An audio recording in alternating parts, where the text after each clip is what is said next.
नमस्कार मित्रांनो, नर्सिंग एक ईश्वर सेवा मी आरोग्यदाता चॅनलमध्ये मी अक्षय तुम्हा सर्वांचं मनापासून स्वागत करते. तर मित्रांनो, आजच्या व्हिडिओमध्ये आपण बघूया मोनोझायगोटिक ट्विन्स आणि डायझायगोटिक ट्विन्स हे GNM थर्ड इयर मिडवायफरीमध्ये विचारला जाणारा मिडवायफरी आणि गायनेकोलॉजीमध्ये विचारला जाणारा इम्पॉर्टंट क्वेश्चन आहे.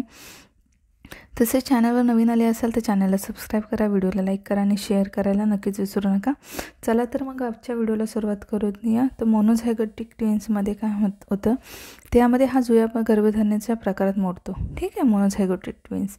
तर डायझायगोटिक ट्विन्स म्हणजे काय, तर हा सुद्धा जुया गर्भधारणेचाच प्रकार आहे. ठीक आहे. तर यामध्ये फलित बीज फर्टिलायझेशनच्या वेळी दुभागले जातात. म्हणजेच ओहम आणि स्पर्म फलित होत असताना फर्टिलायझेशनच्या वेळी दुभागले जातात. तुम्ही इथे लिहा, मी इथे मध्ये लिहिलं आहे. तर ओहम आणि स्पर्म फलित होत असताना फर्टिलायझेशनच्या वेळी हे दुभागले जातात. ठीक आहे. तर या प्रकारात 2 ओहम आणि 2 स्पर्म स्वतंत्ररित्या म्हणजे वेगवेगळे फर्टिलाइज होतात, फलित होतात. तिसरा फरक आहे, यामध्ये दोन्ही गर्भाचा लिंग सारखाच असतो. म्हणजे जर दोन्ही गर्भाचा लिंग सारखाच असतो. ठीक आहे.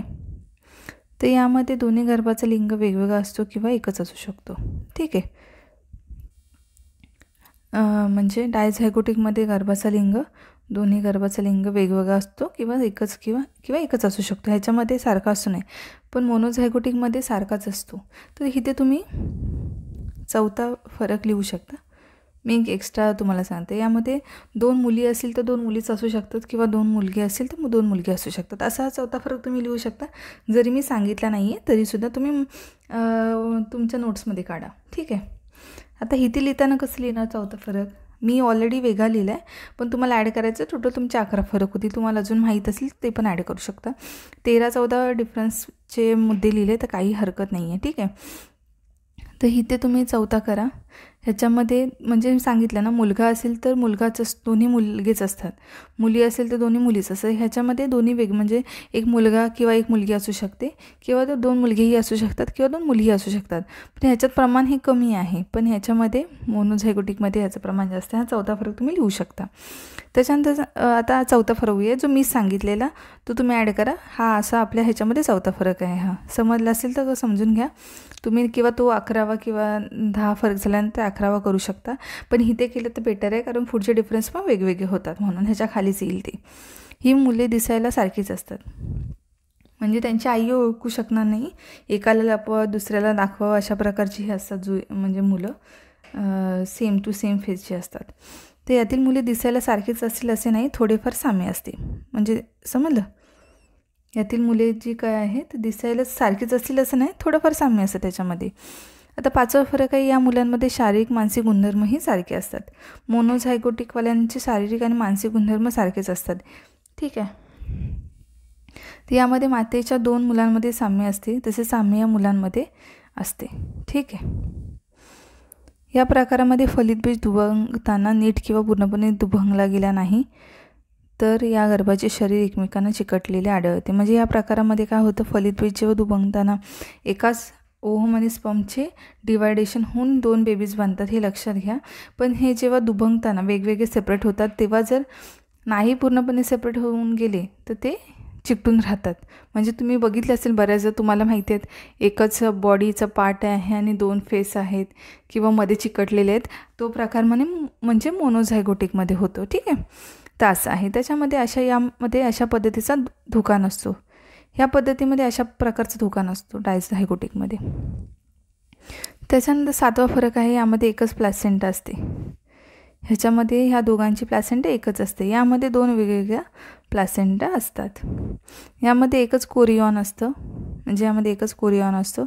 यामध्ये डायझायगोटिकमध्ये 2 कोरियॉन असतात. डायझायगोटिकमध्ये काय होतं तर 2 कोरियॉन असतात.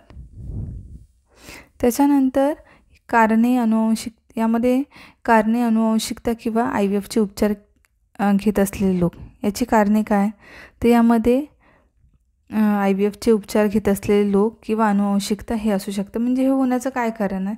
ह्याचं पण सेमच कारण आहे. कारण काय ह्याचं, तर IVFचं जे उपचार घेतात, IVFमध्ये पण सिंगल एम्ब्रिओ म्हणजे आपल्याकडे एम्ब्रिओ बनवून टाकले जातात, IVFमध्ये सुद्धा ह्याचं फर्टिलायझेशन केलं जातं. म्हणजे कसलं, ओव्हम आणि स्पर्मचं फर्टिलायझेशन IVFमध्ये केलं जातं. ते केल्यानंतर IVFमध्ये एम्ब्रिओ गर्भपिशवीमध्ये सोडला जातो. तो सोडल्यानंतर मग जेव्हा ह्याचं फर्टिलायझेशन होतं तर ते मध्ये एक सिंगल जरी एम्ब्रिओ टाकला तर त्याचे ट्विन्स होऊ शकतात. ठीक आहे. म्हणजे एका एम्ब्रिओचे नंतर जेव्हा ग्रोथ होताना दोन म्हणजे दुभंगले जातात किंवा डिवाइड म्हणजे होतात. आणि ही डायझायगोटिकमध्ये कसं असतं, तर 2 एम्ब्रिओ समजा टाकले आणि 2 एम्ब्रिओ ग्रोथ होतात. म्हणजे 2 एम्ब्रिओंचं इम्प्लांटेशन होतं तिथे, व्यवस्थित वाढ होते आणि ट्विन्स होतात. पण ह्याच्यामध्ये कसं असतं, एकच एम्ब्रिओ टाकला त्याचे हे एकच टाकले त्याचे 2 सेल होतात, ह्याचे 2 सेल होतात आणि मग ते दुभंगले जातात. ते मग ते सांगितलं की त्याच्यामध्ये जर तसं नाही झालं तर मग काय होतं, व्यवस्थित पूर्णपणे दुभंगले नाही गेले तर मग ते बॉडी चिकटून राहते त्यांची, असा प्रकार आहे. पण IVFचे उपचार घेत असले लोक आणि याचे निदान सोनोग्राफीद्वारे करता येते. याचं निदान कसं करणार मग, तर सोनोग्राफीमध्ये करते. याचंही निदान ट्विनचं सोनोग्राफीमध्ये होतं. ॲक्च्युली पूर्वीच्या काळी मग पाल्पिटेशन वगैरे किंवा काही लोकांना कळायचंच नाही, पण आता सध्याच्या स्थितीमध्ये दोन्ही एम्ब्रिओचं जे निदान आहे किंवा दोन्ही ट्विनचं जे निदान आहे ते सोनोग्राफीमध्ये पटकन कळून येतं. तर अशा प्रकारे आजचा डिफरन्स आहे. कसा वाटला व्हिडिओ नक्की कळवा. तुमचे नर्सिंग ट्युटर तुम्हाला मग ह्याच्यापेक्षाही बेस्ट सांगतील किंवा शिकवतील, त्या नोट्सही तुम्ही ह्याच्यामध्ये ॲड करा. लवकरच भेटू आपण पुढच्या व्हिडिओमध्ये. तोपर्यंत काळजी घ्या, मस्त राहा, स्वस्थ राहा. धन्यवाद.